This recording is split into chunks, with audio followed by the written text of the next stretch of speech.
Hey everybody, it's Destiny Lene, and we are back with GirlBoss Suites online.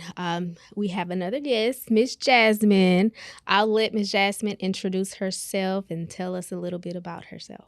All right. So, first, thank you so much for having me and considering me. I'm super proud of you and what you're doing. Thank you. This is really awesome. Just a little bit about me. So, my name is Jasmine Robinson. I am the founder of Collegiate Mom Coalition. It's a nonprofit that I started back in 2010. Okay. So, the whole reasoning behind me starting the nonprofit was because I got pregnant at 19. I had my first, that was when I had my first daughter at 20. And then by the time I was 21, I was pregnant again. Okay. And I had my daughter at 21. And so, I actually didn't even know I was pregnant. I went to go get birth control and they were like, you're 4 months pregnant. Yeah.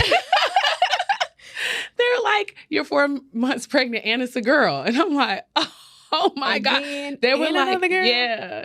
They were like prenatal, like not prenatal. They were like, birth control. Like, ma'am, It's a little too late. Yeah. Go down there and get the proper health care for you and your child. So I was very shocked. So it really just lit a fire underneath me. Like, you know what? I really, really want to like get a scholarship. I need a scholarship so I can like have extra money and stuff like that. And so the Miss Prairie View A&M pageant came along, and I was attending Prairie View as a student. And so when I tried to do the pageant, they came to me, the coordinators, like to the side and were like, hey, you stay back after they did like the initial, you go in there. Yeah. Right. They were like, they introduced the pageant, what it was going to be, blah, blah, blah. Gave us paperwork and sent everybody else on their way except me. And we're like, hey, by the way, like you can't have children and like be a part of the pageant. Then I was like, I don't understand. They were like, you have to read like the guidelines. And in the guidelines, literally the small print, it said, you can't have had an abortion. You can't have lived with someone. And so I was just taken aback because I was like, so the only person, because you can't see the person who had an abortion. You can't see that from the outside. Right. You don't know if someone lived with someone, a male, another individual that's the opposite sex. You don't know. And like, the way the world is now, you don't know if they were in a same-sex relationship. Right. It's just the person that you're really looking at is. It was the fine print saying you can't have an abortion. How do you look at a person and be like, oh yeah, you had one, you can't do this? Like, exactly. Where does that even come in at? It's not realistic. And I was told that our idea of Miss Prairie View is someone who's pure. And if you've ever been to Prairie View, you know anything about Prairie View, that is not the general consensus. And I'm not hating on my own school. I think that happens everywhere. Everyone is exploring their sexuality. They're exploring relationships, things like that.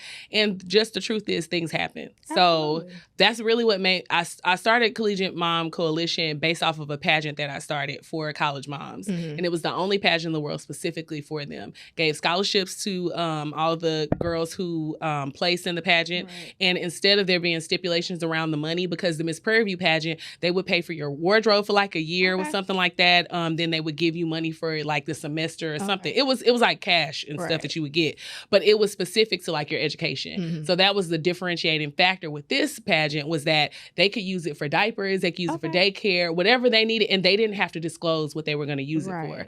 So I started off with the pageant, and then it transformed into a nonprofit based off of that, because I wanted to finish going to school, and I was like, okay, let me get I got my bachelor's, then I got my master's a year early. Okay. And so I was like, well, I have to essentially figure out how I can continue to do this outside of being a student, because now like I'm out in the world, like in a professional career and stuff. So that's what made me say, well, let me figure out how I can give back. And people were like, start a nonprofit. Right. So that's pretty much how it came about. Okay. Yeah. So how do you balance like the demands of running your nonprofit with the chaos of motherhood? Because I know it's like peaches and cream. Yeah. I would say the biggest thing is just prioritizing. Mm-hmm. And motherhood is always going to be number one, like for me. And in everything I do, I lead with that. So even with my corporate job, I led with that. I made decisions early on. Like, so my bachelor's was in architecture. Okay. And so I decided that, okay, I have got my bachelor's, but after I got my bachelor's, I could not find a job. Right. I was like, I have this degree. Like, why am I not able to find a job? I'm applying, can't get anything. So I said, you know what? Maybe God is trying to tell me something else. So that summer, I decided I'm just going to get my master's. So I got my master's in community development. Okay. But during that time, I started realizing where I needed assistance. I'm like, I need a mentor. I need someone to help me practice on my interviews. I need someone to help me write my resume. I need someone to help, I need an internship. I need some experience. Right. So I figured out the pieces that I needed. And one of the things that Collegiate Mom Coalition pushes is access to resources, and also like resume building workshops, professional dress, like how to interview. Those things are very important. Absolutely. Because having a degree is one thing, but actually having a career path is another. And sometimes we go into interviews or we apply for jobs that we're not qualified for, but they aren't in alignment with what we want to do. Right. And so we get in front of people and we lie. Like, how many times have you been in a restaurant and someone's your waiter or waitress and they have a bad attitude? And you're like, well, if you don't like people or you don't have patience, you should never have taken a job like this. Right. And so that's something that I realized early on is like, I have to have all these pieces, and how can I help other women gain those pieces as well? And so when I went into my career path, I essentially had 6 job offers in construction. This is after I got my mentor and got everything together. But it was literally a boys' club. Okay. And to be frank, it was a old man's club. Absolutely. And it really wasn't conducive to a person who has children, especially a Black woman. Right. And so I was like, if I want to spend time with my children, like I have to do something that is going to afford me the money that I need to take care of them, but also give me an opportunity to have a career track where it's not just do entry level and you work there in that same position forever. So there's some sort of growth there. And so I just, no lie, it was just God. This lady came up to me. And I also encourage women to tell their story, like be very transparent. You don't have to tell all your business, but tell your story because it may resonate with someone who can help you. Mm-hmm. And so I went to the Texas A&M Career Fair, got those 6 job offers because they were doing it on the spot. Then someone told me, Jasmine, go to the Prairie View Career Fair. Why would you go to A&M? And I'm like, but we're part of the A&M system. Right. They're like, no, go to Prairie View. So I went to Prairie View. I was tired, and this is why I tell people, do it even if you're tired. Do it if you're scared. Mm-hmm. Do it when there's uncertainty. Right. Sometimes you just need to do it, but also go with your gut. And something told me, you already dressed. Like, just go. It'd be silly to miss it. So I went, and I was literally, I'm not going to lie, I was there to get the free stuff. I was like, oh, this is a nice pen. Oh, it's a nice keychain. Right. Oh, okay. People talking to me. I'm like, I don't care nothing about none of this. I'm just here. I already have 6 job offers. I'm not worried about this. And so I came across this booth, and there were a few women there, and there was a Black woman, and she was like, hey, she was like, let me tell you something about our company. So she starts telling me about benefits and this and that. All I heard was, and then eventually you can work from home. I'm like, huh? Work from home. Now, this is back in 2000 and... This had to be 2012, 13. This is before COVID, right. Before all of that. That was almost unheard of. Completely. So when I heard that, my ears were like, oh. So she was like, yeah, but actually, let me pull you to the side. So I gave her my resume.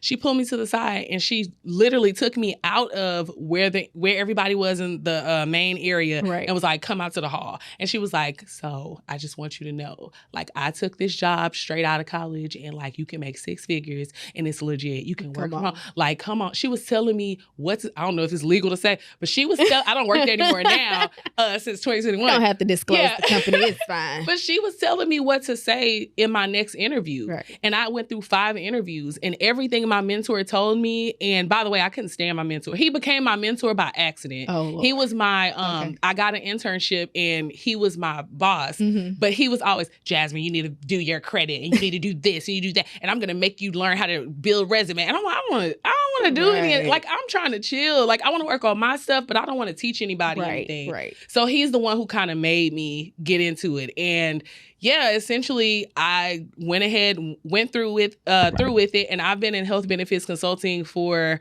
11 years now, and I work from home, and I just started a new career, and I started helping people with resumes literally just 2 days ago. I put on Facebook, if you need help with your resume, let me know. I'll do it for free. First 5 people, let me know. It's not business. This is just me wanting to help people. Right. I'm like, I literally increased my salary by over 40%. Come on. Just changing my resume. And now I'm making 6 figures, and you can do it. Right. And I just, I want to help people, but I was very honest when I went through the whole process. I have kids. This is why. So I thought of the long game, because I'm like, I need to be able to have a work-life balance. And my job is all about that. They're like, your kids sick, go. Right. They got this going on. They got basketball, go. I have unlimited PTO. Like, that stuff matters. So, that's pretty much, I was honest. I didn't go into a job being dishonest, like, oh, I'm going to work for you.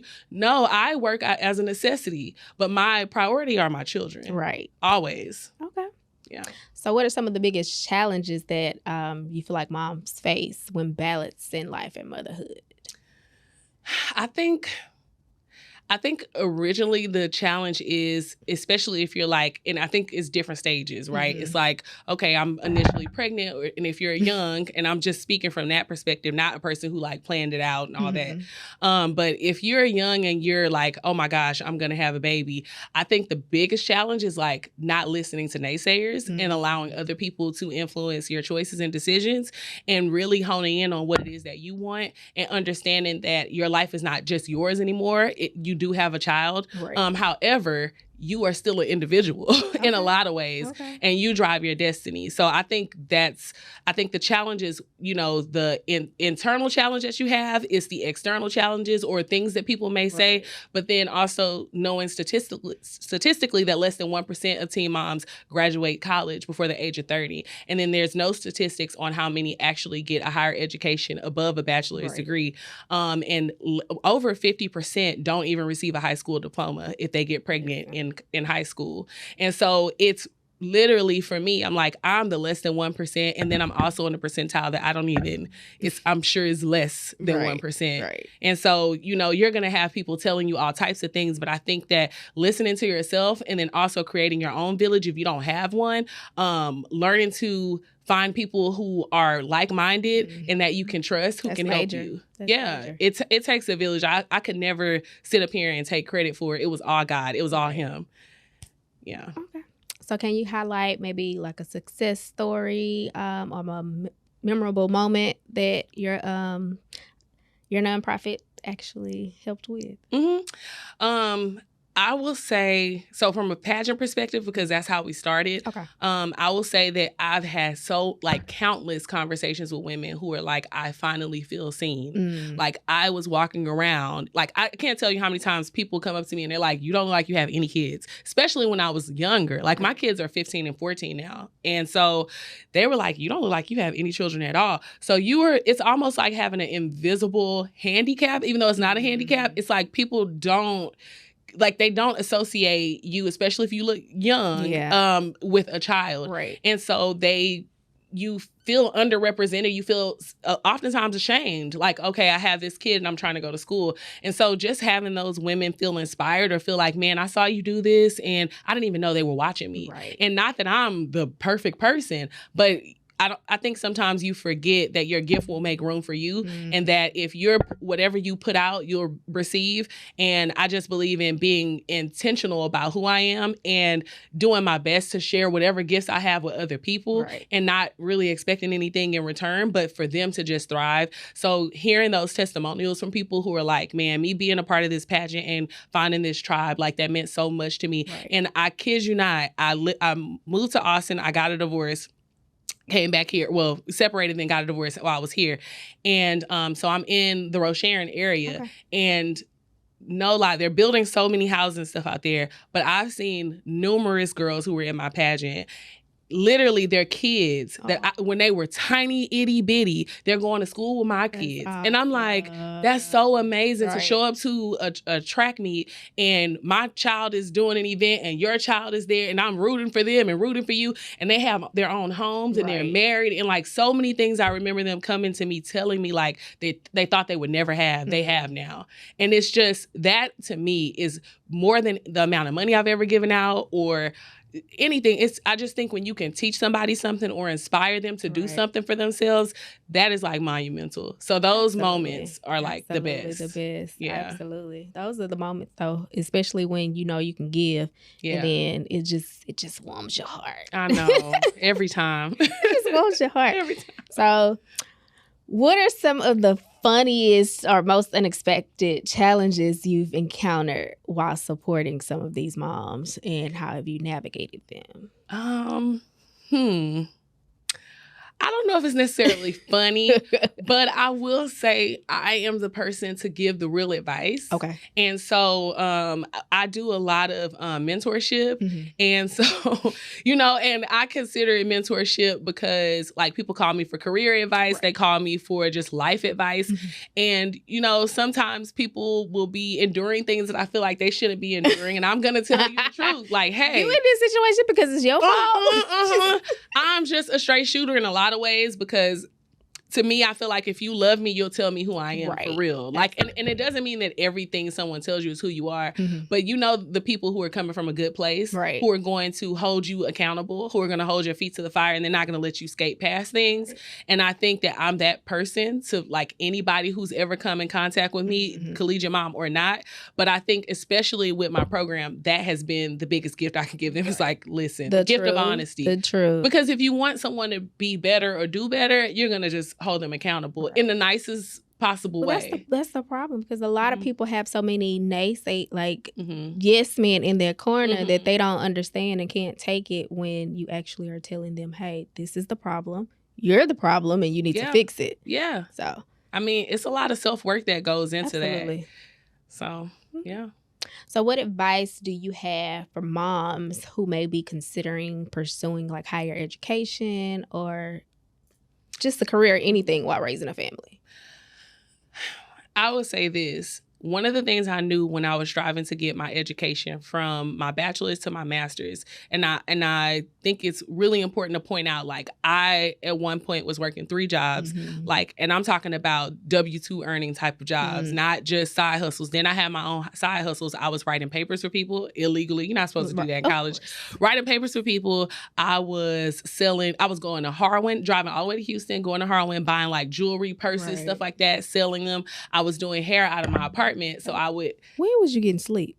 Nah, I wasn't. And then I was also working overnight. On top literally of having children. Yeah, taking care of people with mental disabilities, right. and bathing them and doing the home health aid thing. Mm-hmm. And it was really challenging. And then I had a full-time job on campus, right. where a few full-time jobs, but the one that was most memorable is when I worked as a cashier. It was supposed to be a cashier on campus. Okay. And I also the reason I bring that up was because you have to realize where you're trying to go, right. and realize that just because you're here today doesn't mean you're going to be there tomorrow, and mm-hmm. play the long game. Because I had a manager who was very rude to me and talked down to me. And there was a moment I just couldn't take it anymore. And in front of the entire staff, mind you, I'm supposed to be just the cashier. Right. I was working at the Coach outlet in Cypress during this time. And a friend of mine at the time, she was like, hey, I'm up at Prairie View. She was going to Prairie View too. She was like, I'm talking to these people and you can come work in the faculty staff dining hall and you can make the same amount of money, because I was living in Prairie View. Mm. And so the commute was a lot with the kids, and when you said, I don't know how you did it, their dad was still, we weren't together, but we were still trying to help each other. Right. So he would pick one up. We would try right. to, coordinate. And of course I have family in Houston. So my mom or my grandmother would come down and keep the kids for a couple days. Mm-hmm. He had an aunt that was in, Hockley, which was like 15, 20 minutes from Prairie View. So we had some help, so I would never say we did it alone, right. but it's still hard. It's very, very difficult. And so they kind of plucked me from that job at the Coach store because I was like, I can't even afford a person here. I remember the time I couldn't even afford a little wallet. I wasn't making enough. And I was working countless hours, couldn't even afford a purse right. with my discount. And so I was down at the school at Prairie View, and when I got into this heated exchange with him, I just remember telling him you know, like, this isn't fair. Like, it's not okay for you to talk to me like this. Right. And he was like, well, these are his exact words. And another thing, just like tangible, but I always tell people they may not always remember exactly what you said, but people remember how you made them feel. Yeah, and the way he made me feel in that moment when he said, you know what, I'm talking to you like this because when you go to corporate America, this is how the white man's going to talk to you. And I said, they're not. And they're not. And guess what? As long as I've been in corporate America, I've never had someone talk to me the way that he talked to me. Absolutely. And I said, number one, he was cursing at me, just talking to me crazy. Mind you, I was washing dishes. I was helping put food out. I was sweeping, mopping. I was doing stuff I wasn't even supposed to be doing, for real. If I just wanted to keep it a buck, I was doing a lot. My back was killing me. I have scoliosis. And I'm like, I'm in here sick. I was super, super sick at one point. They still made me come to work. I'm like, you know, there was no real end goal with him. That's what he thought. And he was like, well, you're not going to make six figures.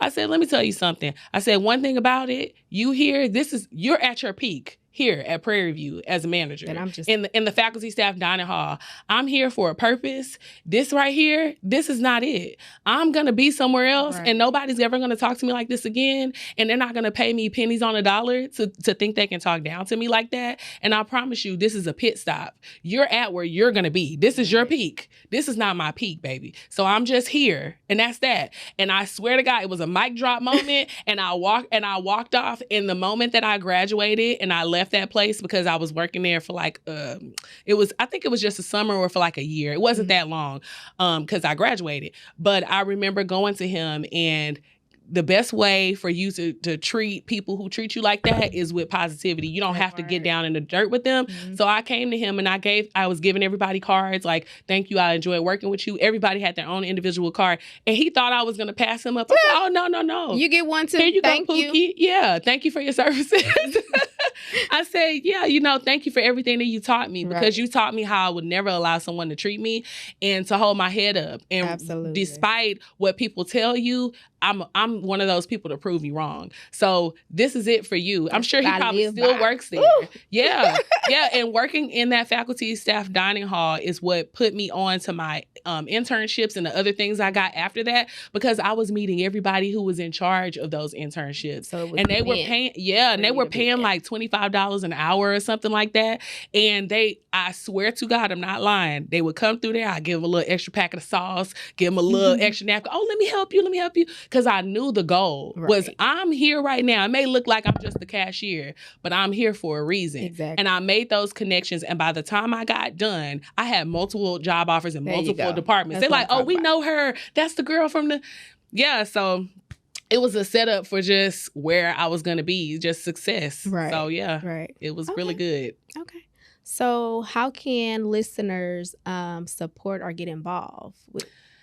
Yeah, so I have an Instagram, so at Collegiate Moms, COLLEGIATEMOMS. I have to spell it out sometimes. But they can go on Collegiate Moms. I have a website where you can go and do a form and say how you would like to help or be involved. I do have an event coming up. I'm planning it right now, so I don't have the date. We're looking for May 25th and May 26th, but it will be like centered around Mother's Day. And my hope is to fundraise so that I can give out more scholarships and help more women to get into college, or the ones who are there to stay and finish.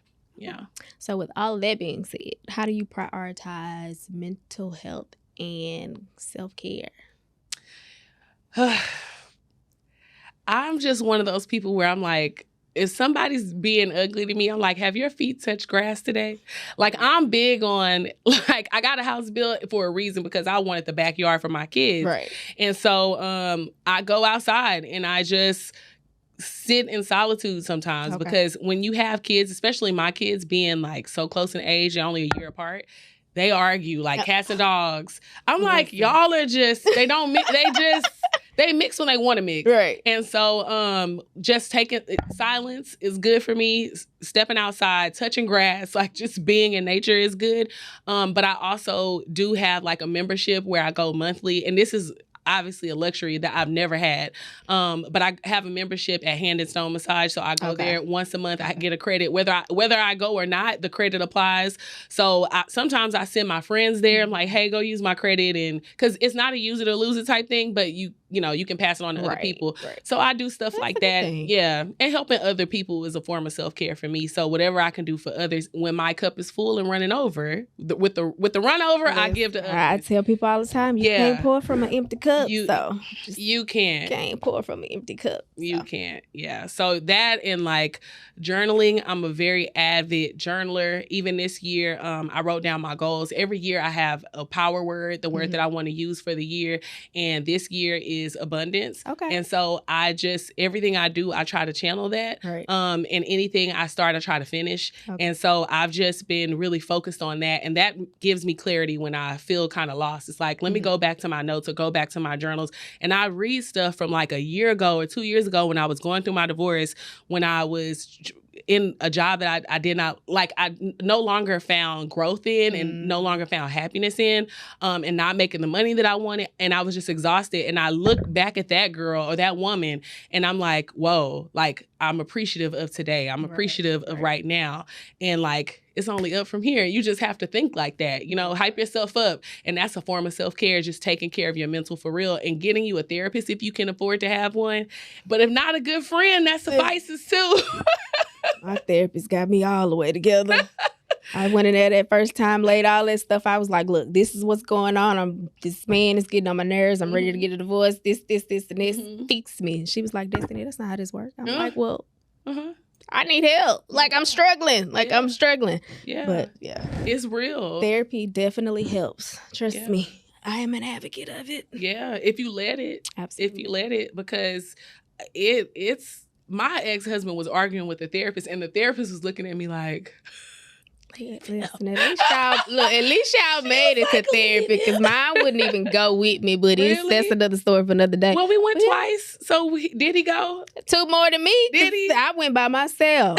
Well, when I got divorced, he didn't even show up to the Zoom call, so that should tell you something. He wasn't even at the Zoom. The judge was like... We ain't even going to talk about the judge of my divorce, because if I ever see that lady there, you know what, let me not say that on camera, because they probably take me to jail. Right. But, yeah, me and that lady just definitely... Yeah. Child. I know. And honestly, finding a therapist it's an art to it, because I went through a few therapists before I found a good one. Well, believe it or not, my very first try, I found a really good one, and I pass her on to a lot of people, and I tell them, look, don't stress my therapist out. I'm good now. I haven't had to go in like a year and a half, but I tell them, look, don't stress her out, because just in case I need her again, I need her sane. Don't stress out. You never know. You might need a little tune up just to be like, you remember what happened, friend, like 2 years ago? Right. Talk about that. Revisit that. Right. Yeah. So, but now, other than that, I've been fairly good, but I definitely am an advocate for therapy. Yeah. It's important. It is, especially with children and you raising other human beings. I don't have that luxury. So. But if ever you want to, or God says the same, it is, right. Yeah. Well, God, I have to come sit on my bed and just say, it's time, Destiny. Right. But no, I appreciate you for coming. Thank you for having me. So she's already let you all know how to get in contact with her. Let them know again, just in case they missed it the first time. So at Collegiate Moms on Instagram. We also have a Facebook. You can look up Collegiate Mom Coalition. You can also go to my personal Instagram at jwiggins2. JWIGGINS 2. And there is I have my website link there. So people can go on there and just DM me or Facebook message me or email me, collegiatemoms@gmail.com. We're always looking to add more people to the team, and whoever I can help, or if you can help me. That's good. Exactly. I'll take that too. Yeah. Well, I am Destiny Lene. For those that don't know how to get in contact with GirlBoss Suites, you can look on Instagram at GirlBoss Suites HTX. You can follow me on Instagram at I am Destiny Lene. Website www.girlbosssuites.com. Email info@girlbosssuites.com. And that's it. Bye.